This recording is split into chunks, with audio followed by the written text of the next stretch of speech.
I am writing this under an appreciable mental strain, since by tonight I shall be no more.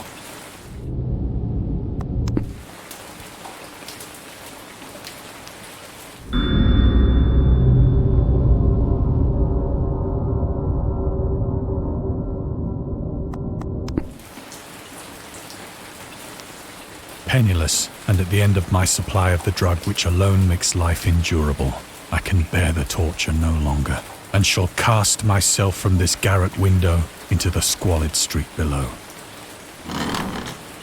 Do not think from my slavery to morphine that I am a weakling or a degenerate. When you have read these hastily scrawled pages, you may guess, though never fully realize, why it is that I must have forgetfulness or death.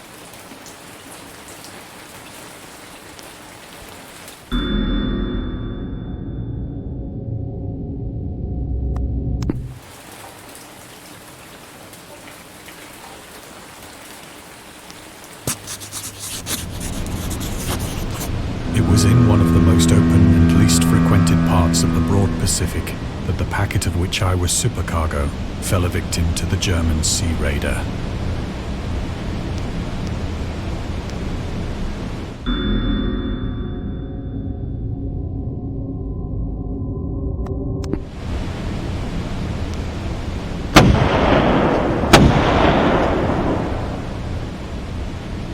The Great War was then at its very beginning, and the ocean forces of the Hun had not completely sunk to their later degradation. So that our vessel was made a legitimate prize, whilst we of her crew were treated with all the fairness and consideration due us as naval prisoners.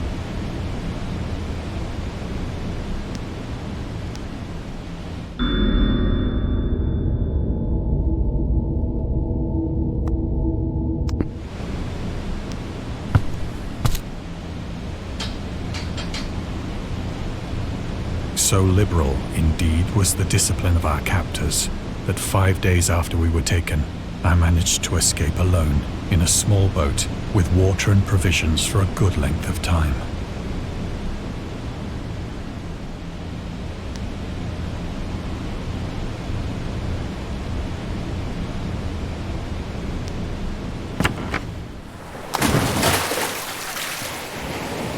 When I finally found myself adrift and free, I had but little idea of my surroundings. Never a competent navigator, I could only guess vaguely by the sun and stars that I was somewhat south of the equator. Of the longitude, I knew nothing, and no island or coastline was in sight.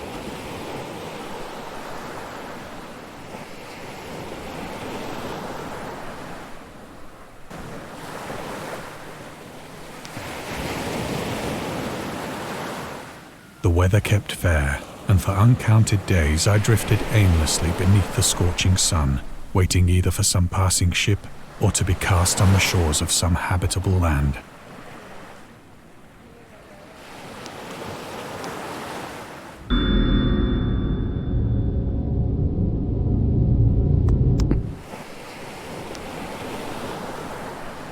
But neither ship nor land appeared, and I began to despair in my solitude upon the heaving vastness of unbroken blue. The change happened whilst I slept. Its details I shall never know, for my slumber, though troubled and dream-infested, was continuous.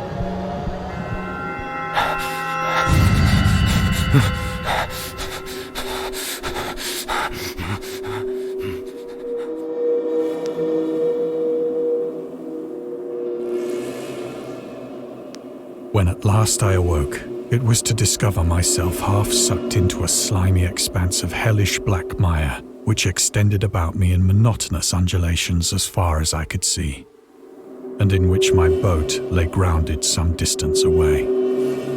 Though one might well imagine that my first sensation would be of wonder at so prodigious and unexpected a transformation of scenery, for there was in the air and in the rotting soil a sinister quality which chilled me to the very core. The region was putrid with the carcasses of decaying fish and of other less describable things which I saw protruding from the nasty mud of the unending plain. Perhaps I should not hope to convey in mere words the unutterable hideousness that can dwell in absolute silence and barren immensity. There was nothing within hearing and nothing in sight save a vast reach of black slime. Yet the very completeness of the stillness and the homogeneity of the landscape oppressed me with a nauseating fear. The sun was blazing down from a sky which seemed to me almost black in its cloudless cruelty, as though reflecting the inky marsh beneath my feet.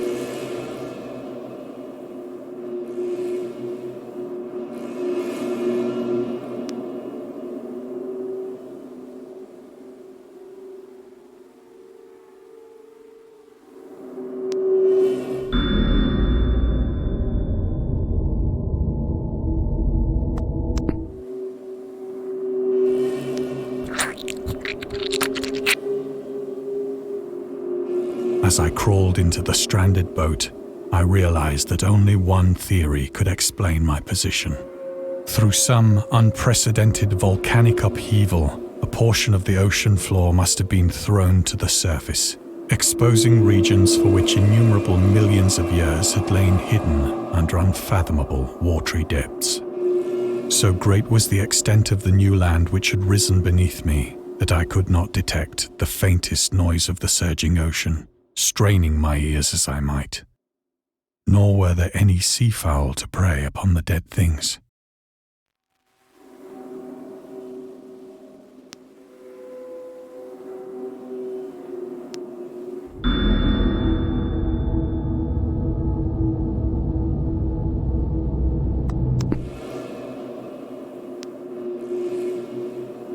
For several hours I sat thinking or brooding in the boat, which lay upon its side and afforded a slight shade as the sun moved across the heavens. As the day progressed, the ground lost some of its stickiness and seemed likely to dry sufficiently for traveling purposes in a short time. That night I slept but little, and the next day I made for myself a pack containing food and water, preparatory to an overland journey in search of the vanished sea and possible rescue.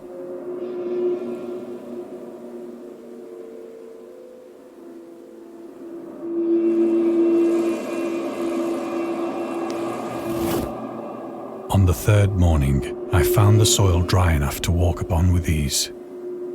The odor of the fish was maddening, but I was too much concerned with graver things to mind so slight an evil, and set out boldly for an unknown goal.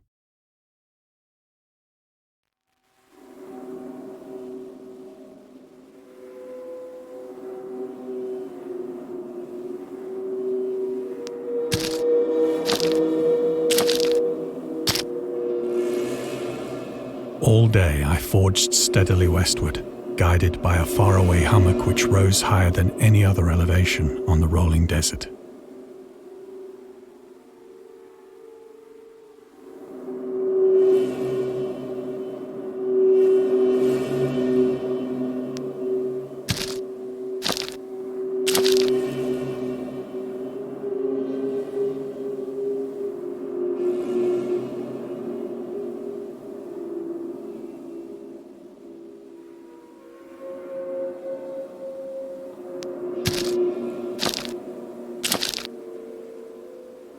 That night, I encamped, and on the following day still travelled toward the hummock, though that object seemed scarcely nearer than when I had first espied it.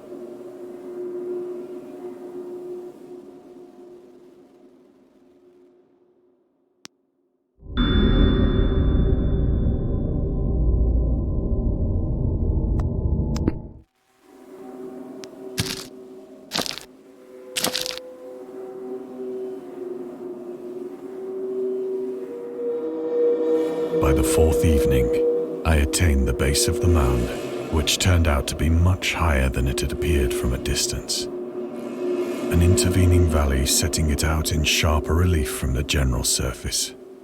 Too weary to ascend, I slept in the shadow of the hill.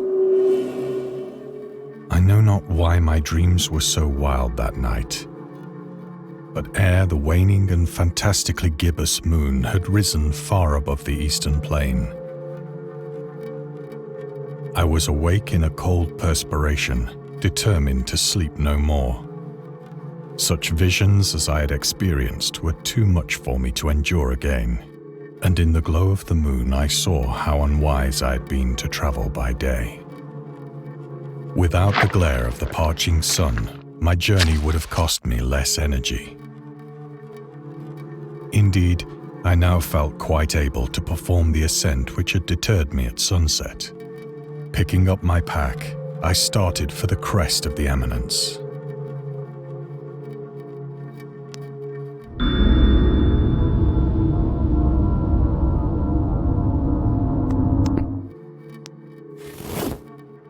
I have said that the unbroken monotony of the rolling plain was a source of vague horror to me.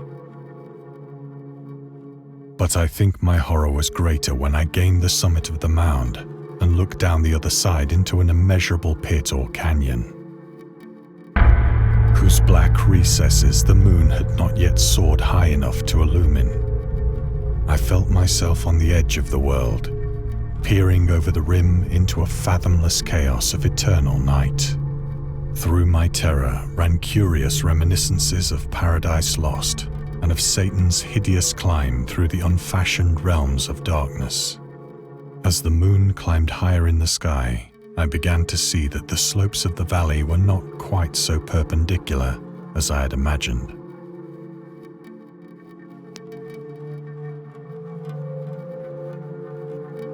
Ledges and outcroppings of rock afforded fairly easy footholds for a descent, whilst after a drop of only a few hundred feet, the declivity became very gradual.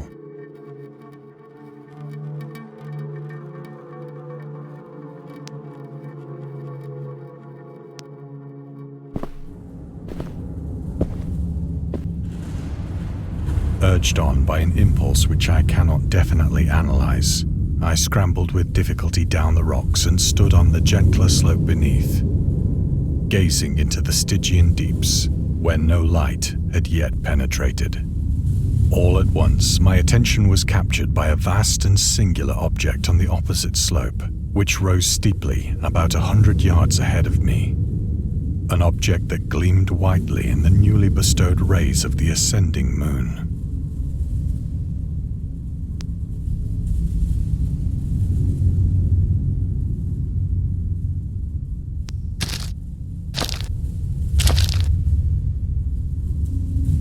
That it was merely a gigantic piece of stone, I soon assured myself. But I was conscious of a distinct impression that its contour and position were not altogether the work of nature. A closer scrutiny filled me with sensations I cannot express.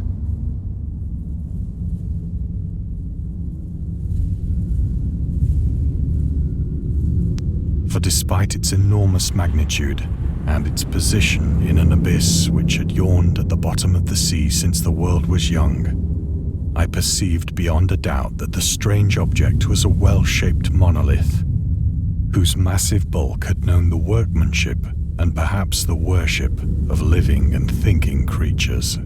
Dazed and frightened, yet not without a certain thrill of the scientist's or archaeologist's delight, I examined my surroundings more closely.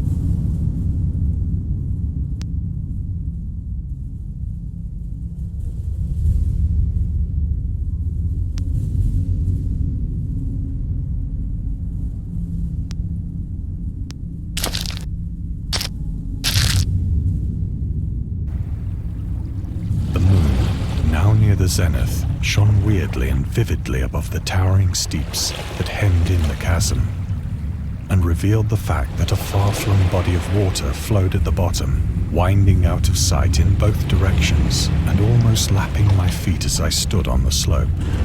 Across the chasm, the wavelets washed the base of the cyclopean monolith, on whose surface I could now trace both inscriptions and crude sculptures.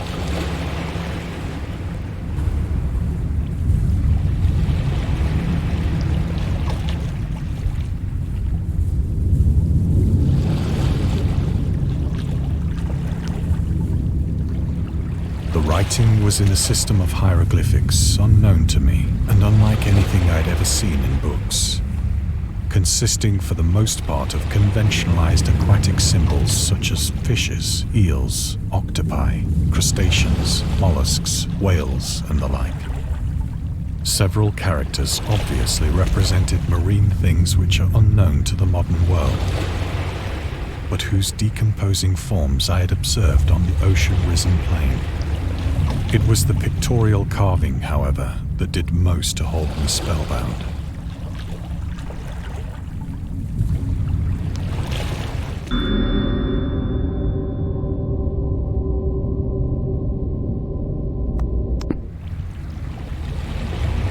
Plainly visible across the intervening water on account of their enormous size were an array of bas-reliefs whose subjects would have excited the envy of a doré.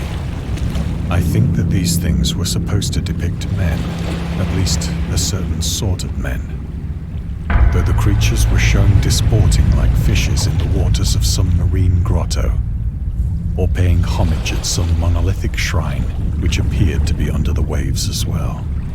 Of their faces and forms I dare not speak in detail, for the mere remembrance makes me grow faint. Grotesque beyond the imagination of a Poe or a Bulwer. They were damnably human in general outline, despite webbed hands and feet, shockingly wide and flabby lips, glassy, bulging eyes, and other features less pleasant to recall. Curiously enough, they seem to have been chiseled badly out of proportion with their scenic background. For one of the creatures was shown in the act of killing a whale, represented as but little larger than himself. I remarked, as I say, their grotesqueness and strange size, but in a moment decided that they were merely the imaginary gods of some primitive fishing or seafaring tribe. Some tribe whose last descendant had perished eras before the first ancestor of the Piltdown or Neanderthal man was born.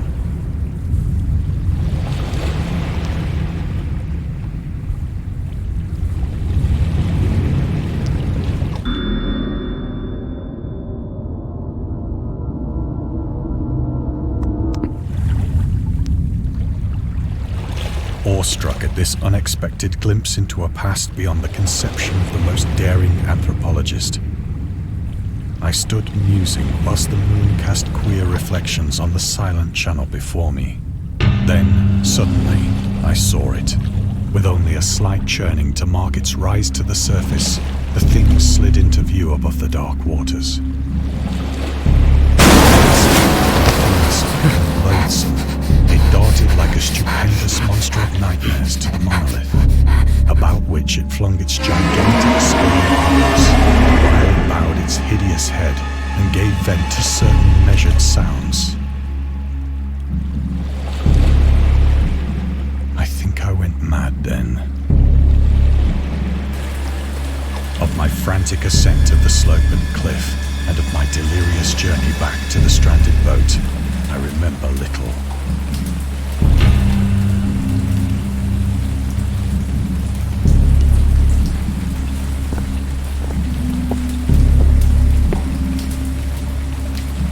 I believe I sang a great deal and laughed oddly when I was unable to sing.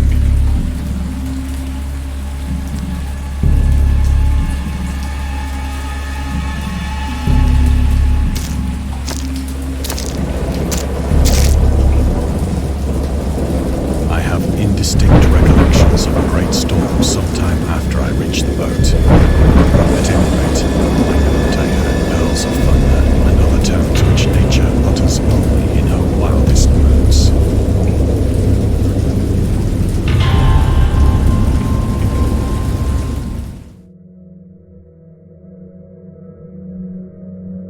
When I came out of the shadows, I was in a San Francisco hospital, brought thither by the captain of the American ship which had picked up my boat in mid-ocean.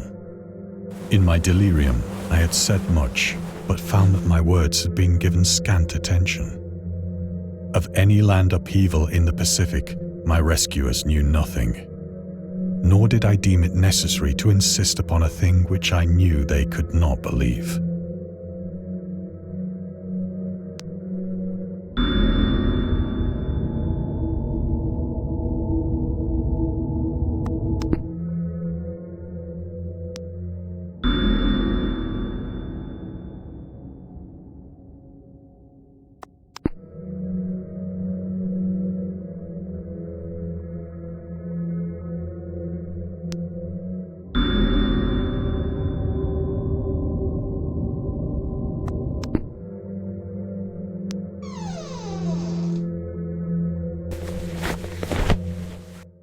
Once I sought out a celebrated ethnologist and amused him with peculiar questions regarding the ancient Philistine legend of Dagon.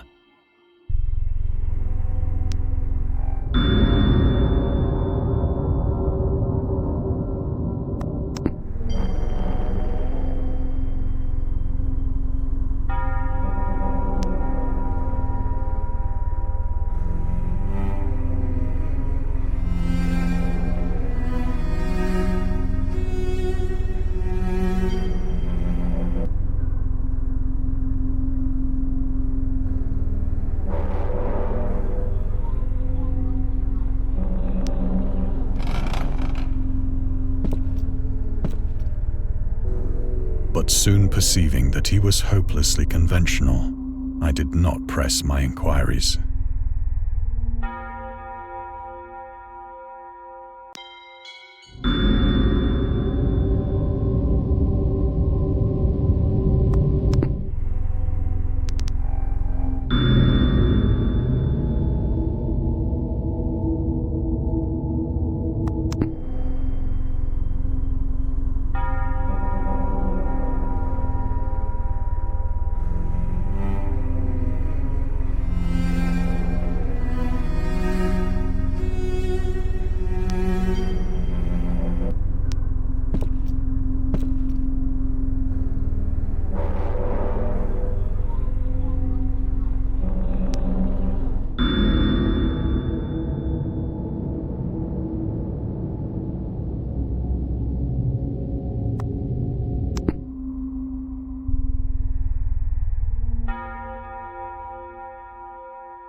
It is at night, especially when the moon is gibbous and waning. I tried morphine, but the drug has given only transient surcease. So now I am to end it all, having written a full account for the information or the contemptuous amusement of my fellow men.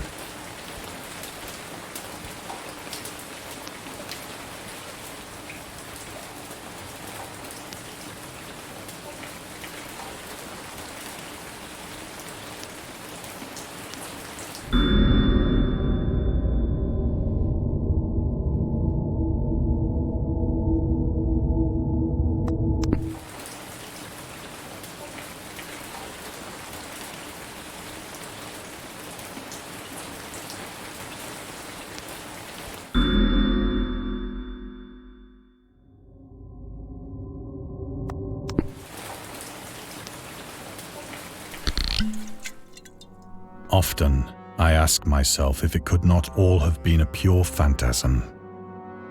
A mere freak of fever as I lay sun-stricken and raving in the open boat after my escape from the German man-of-war. This I ask myself, but ever does there come before me a hideously vivid vision in reply. I cannot think of the deep sea without shuddering at the nameless things that may at this very moment be crawling and floundering on its slimy bed, worshipping their ancient stone idols and carving their own detestable likenesses on submarine obelisks of water-soaked granite. I dream of a day when they may rise above the billows to drag down into their reeking talons the remnants of puny, war-exhausted mankind. Of a day when the land shall sink and the dark ocean shall ascend amidst universal pandemonium.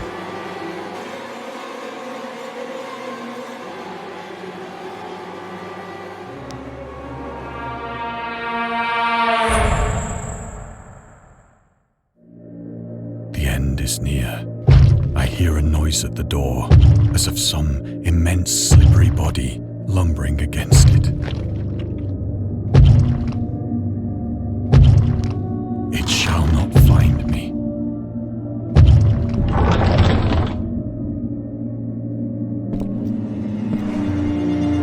God, that hand!